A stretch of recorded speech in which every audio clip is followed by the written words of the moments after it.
Hello everyone, welcome to my channel Beyond the Sewing Room. I'm Diane.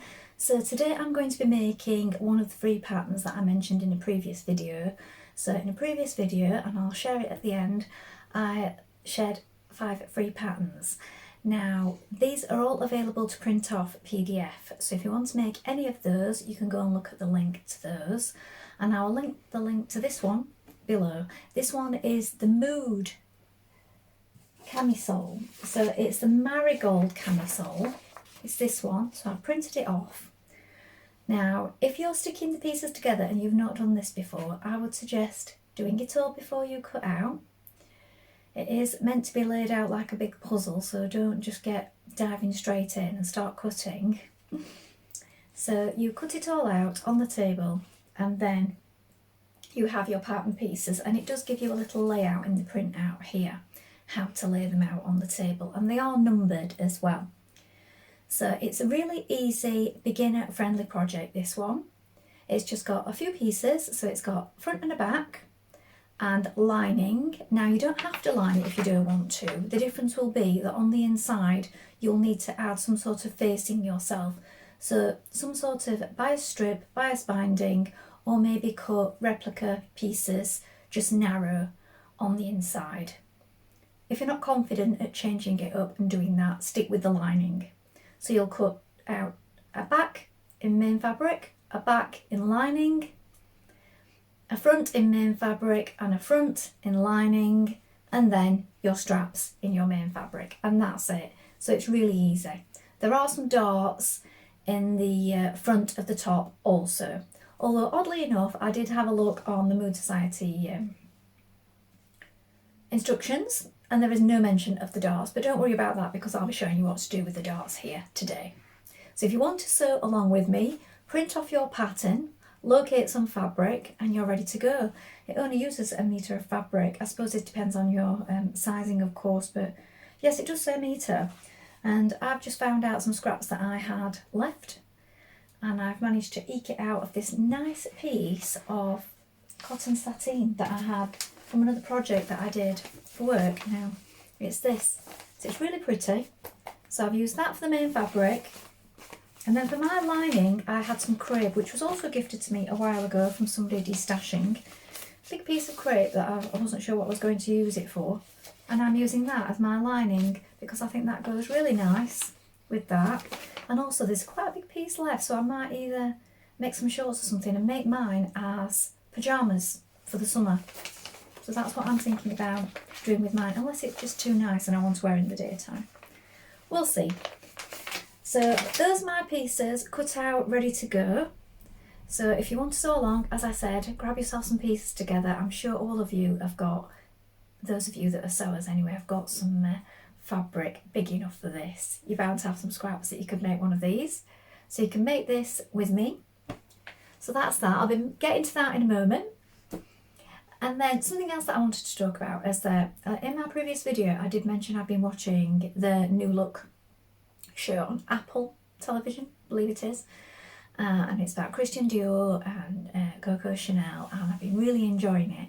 Well, I've got myself a couple of books second hand from Abe Books, and they were really good bargains. So one is the Little Dictionary of Fashion by Christian Dior, and the other one is the autobiography of Christian Dior.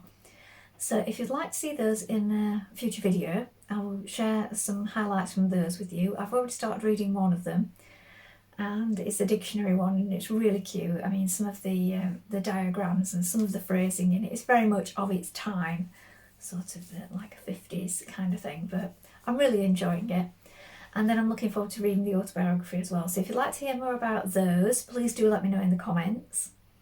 And then also this week I met up with my friend, and she gave me some fabric that I mentioned a little while ago that she'd promised me that she had in her stash but she didn't want it. It came in a sort of subscription box, but it wasn't really her thing.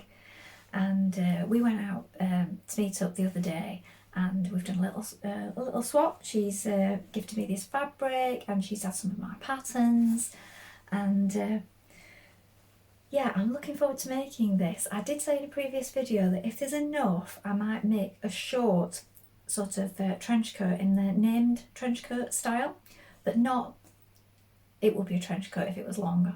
I don't know what you call it when it's short actually. Still in that same style with the belt and the panels and all the little flaps and the buttons and everything, but maybe just sort of skimming my hips for the spring. And just look at this fabric, it's so bright. So isn't that gorgeous? Now I did wonder at first, are these colours too cool for me, because I am sort of a warmer palette, but I do wear all kinds of things. I mean, I don't adhere to that too strictly. I know people go and have these things and then only wear certain clothes. I've never done that. I have read a little bit about it and thought, oh, I like those colours too much to give them up. So I don't tend to stick to any particular colours, really. I think I have my favourites, but I think there are some warm shades in there. That yellow looks quite warm, and so does that sort of corally pink there. Even the blue, really. Although there are cool shades in there. I don't know. I really love it anyway. So I think she said there's 2.5 metres. I haven't unravelled it yet. So I may be able to just do that. I may have to change a few details.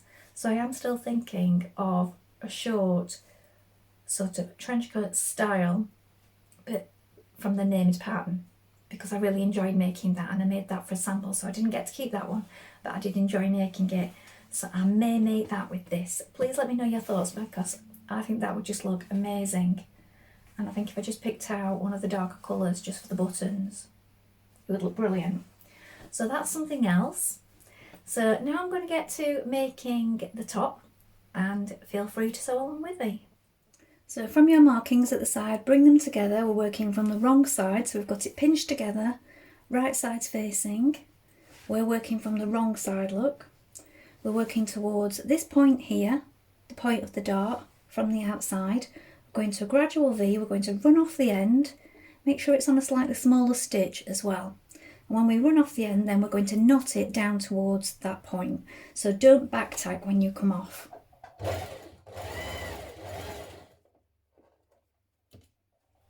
So run off the end and then knot those threads. And then you can press that dart down. We do this on both sides of the lining and both sides of the main fabric. So repeat these steps on your main fabric as well.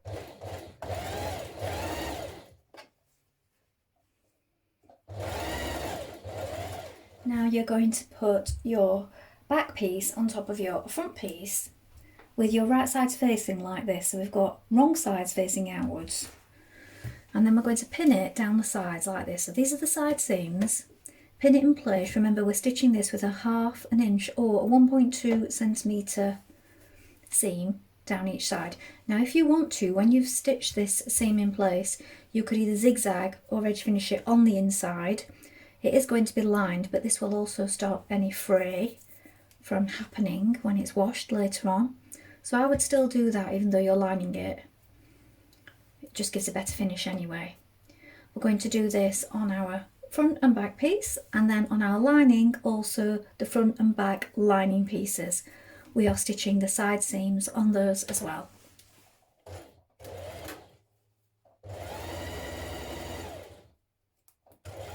Now with right sides together like this, lengthways you're going to sew your 2 straps. So we're sewing them from the inside and then we're going to turn them through.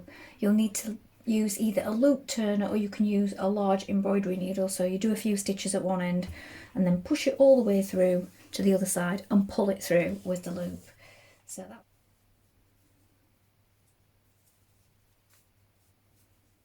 it's always a little tricky to get it going, to pull it through, but once you've got the part of it through at one end, it goes through quite easily. So once you've done this, look, you can then press it and do the other one. So your straps the right way now look like this. So just put them to one side for a moment, and what you're going to do is you're going to sew your lining inside your main top. So you want to pin it all the way around the front and the top first of all. Leave a small gap here at the points and also at the marked places at the back where your straps go, and then we can insert our straps, but pin it first of all. Now when you've pinned your lining all the way around your top like this, front and back, you can insert your straps. So make sure that the seam is sort of underneath like that, So it'll be facing up towards you if you have the lining on top like this. Pin it in position at each point and also at the back of those markings. Then when you've done that, you can stitch all the way around the front. Leave the bottom running free because we're going to hem these separately.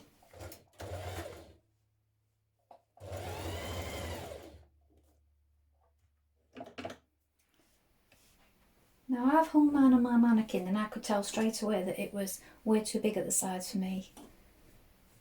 A good amount, coming up to an inch in fact.